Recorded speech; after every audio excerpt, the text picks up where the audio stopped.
Okay, so this week's videos are going to be my wound assessment and my wet to dry dressing change. So we're gonna start with the wound assessment. It is October, what's today, the 20th? October 20th? So we're gonna be doing our wound assessment first. I've got my two wounds here. I've got a secondary intention wound and I've got a primary intention. Primary intention wounds are wounds that have been closed with either sutures, staples, or glue. And then secondary intention wounds are wounds that don't have any of those in there, like our decubitus ulcers and any other type of wound. So let's start with the primary intention first. So I would perform my kiwis, wash my hands, and put on my gloves. I would put on my gloves. Gloves.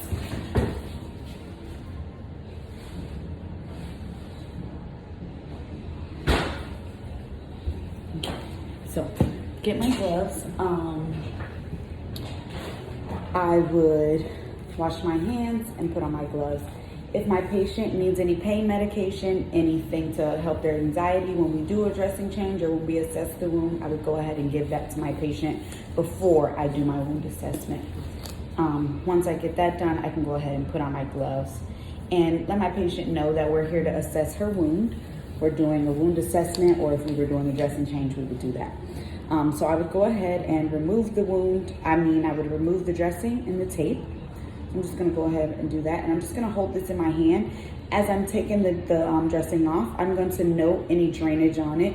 There's very little serous drainage on here. I would discard of this in my bio bag. Hold on, for teaching purposes. So I'm gonna show my wound here. This is my primary intention wound. These are my sutures. So when doing a wound assessment, we're gonna use the mnemonic Rita. I'm gonna assess for any redness, which we will say there is, even though my plater was yellow, but there's a little redness around. E, we're gonna assess for any ecchymosis,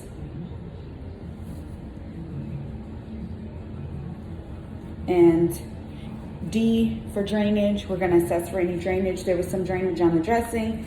There was some very little serous drainage. And then A is approximation. Where's my ruler?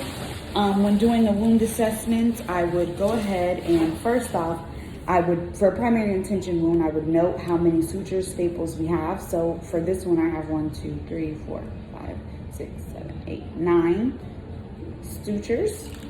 9 sutures. I would document that in my documentation, and then I would go ahead and measure it. So just gonna use the measurement, and I'm gonna measure the length of my wound, and it is 9 centimeters long. And this is a vertical wound in the abdomen, in the right side of the abdomen. So I would document that as well. I would assess for any drainage, like I said, and I can also palpate the wound just to see if I feel if usually a sign of healing in a wound, in a primary intention wound at least, is you feel like a lump underneath the sutures. That's a sign that the wound is healing. So I do feel that, so I know that the wound is healing. My sutures are popping off, so I'm just gonna stop so that I can be fine for my next video. Now with a secondary intention wound, again, I'm gonna go ahead and do the same thing. I've got a little bit more serosanguinous drainage here. I would discard of that. Here's my wound. Now with this, I'm gonna assess for Rita as well, but I'm also gonna note the stage of this wound. So I know that this is a decubitus ulcer on my patient's coccyx.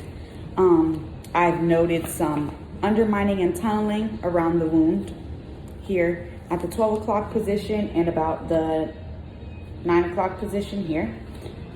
There's some tunneling. I see bone, so I know that this is a stage 4. I see slough. That's I'll say about 40% slough there. So I would be documenting all of this in my assessment of my wound. I would also go ahead and use my same measuring to measure it from the bottom of the wound all the way through. And this one is 12 centimeters. So I would also document that. Now I can go ahead and take my Q-tips. No. And I will go ahead and use my Q-tip to note the depth of my wound. So I'm gonna go to the part where the wound is tunneling and where there's undermining, and I would measure that, and I would note it, and I would measure it up against and that's 1 centimeter. The depth is 1 centimeter there, from the deepest part of my wound to the top of my wound, 1 centimeter. I would assess for Rita again, and I've made note of my slough. I've made note of any tunneling and undermining. I would document that. And then I would go ahead and apply my dressing back to my wound. And that's about it with my wound assessment.